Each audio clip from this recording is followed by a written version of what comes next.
Hi everyone and welcome back to Mull It Over. Today we dive into one of the most popular archetypes from both GM and Masters Tour Montreal, Soul Demon Hunter. When this deck was first played in GM, I admittedly was one of the dum-dums referring to it as a control deck, but while it does feature efficient removal cards, the primary game plan is very simple.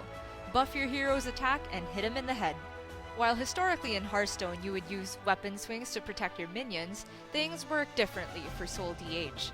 Your priority is to connect as many weapon hits to the face as possible, using cards like Shard Shatter Mystic and Blade Dance to clear minions instead. Warma demonstrates this by sending his Marrow Slicer to the face, despite it having a clean kill on Swids' Soul Shard Lapidary, knowing that he has Blade Dance for a board clear on the following turn. That being said, the best Soul DH players identify when to hold back on weapon swings, usually when you have no follow-up weapons in hand. In this game against Kin's Druid, Shaxi holds back his first Marrow Slicer charge, knowing that he had a slow start and would be unable to close out the game in 2 turns' time. Therefore, it's better to hold the Slicer for potential Blade Dance utility and more flexibility for his Glaive-bound Adept turn. It's harder to be patient when your opponent has no board at all, but Possessi holds on to his Marrow Slicer swing against Tempo Mage because he has both Blade Dances in hand, and he knows Alutamu could potentially set up a Mana Giant board or a Jandis board. His Blade Dances later decimate the majority of Alutamu's threats, and despite the second one unluckily leaving up the taunt minion, in the end Possessi clutches out the win. Before you can build up that damage though, ideally you want to curve out with Spirit Jailer, Wand Maker, and Mana Feeder Panthera, all 3 of which are almost universally kept in the mulligan regardless of matchup. Some lists, like Surrenders last week, even run Battle Fiends to double down on early aggression.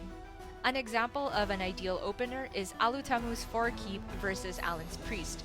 It curves 1, 2, 3, 4 considering that Panthera is played as a 3-drop with your hero power in most cases. In fact, when you have a guaranteed turn 1 into turn 2 play, that heavily justifies keeping one of your mid-game powerhouse cards like Soul Shard Lapidary. Swids does so in the mirror, knowing that his turn 1 Spirit Jailer will likely mean that the Lapidary is active on turn 5. These somewhat greedier keeps are common when facing Priest. As you can see, Saiyan even holds on to Lore Keeper Polkelt when he's on coin.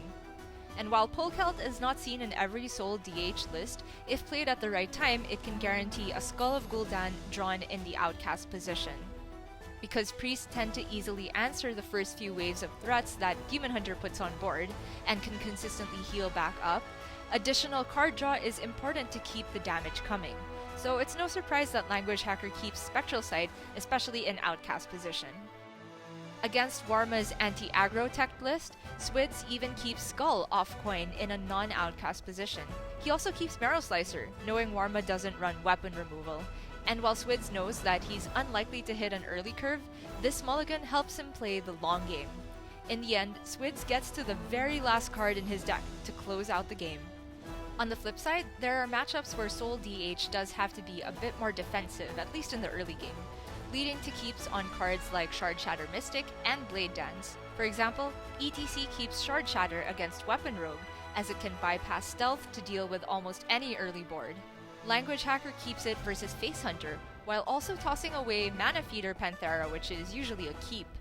I think this is smart because the Shard Shatter turn would most likely conflict with the Panthera turn, so instead, Hacker gives himself the best shot of getting Spirit Jailer on turn 1 as an activator.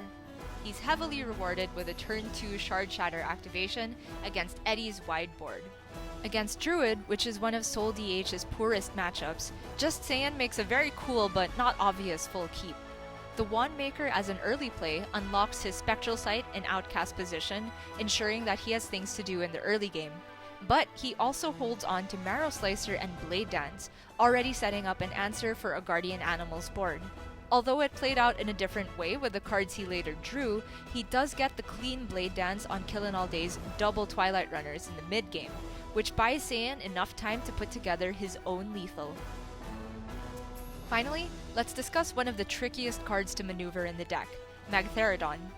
Some lists cut Mag altogether because the big guy can easily be answered by cards such as Blackjack Stunner, Shadow Word Death, and Blade Storm. For example, in this spot against Weapon Rogue, Tom 60229 has the option to go Magtheridon on turn 4, and on the next turn activate it with Shard Shatter Mystic. However, he would be guaranteed to take 8 damage from minions and very likely more from weapons, not to mention the threat of the sap in Surrender's list. So, Tom holds back. Also worth mentioning, Mag should almost never be played this early against rogues that run Shadow Step, which can ruin the activation. But in other matchups, Magtheridon can be your trump card, and you're free to slam it down without activating it on the same turn. Against No Hands Gamer's Tempo Warrior, which runs no Blade Storm, Bloody Face plays it on turn 5, and activates it with Shard Shatter the turn after. If No Hands didn't have Lord Barov in hand exactly, the 12-12 sticking would have basically ended the game on the spot. Perhaps the matchup where Magtheridon is most relevant is against Druid, which has neither a way to transform or bounce the 1-3 tokens, nor good ways to kill the 12-12 body itself. Which is why Tiz just drops the Magtheridon in turn 4, despite not having an immediate activation afterward. Possessi still has to respect the possibility of a board clear, and so he plays a Teacher's Pet instead of developing a huge Speaker Gidra. By the time Tiz gets the Magtheridon live, he actually doesn't even benefit from the board clear effect, but he does threaten lethal with the 12-12 body. Possessi is forced to expend tons of resources to kill it, and Tiz sticks an unchallenged Soul Shard Lapidary to close out the game. And that's it for this week's episode. Catch you next time as we tackle more of the early game and mulligan decisions from the best decks of Hearthstone Grandmasters.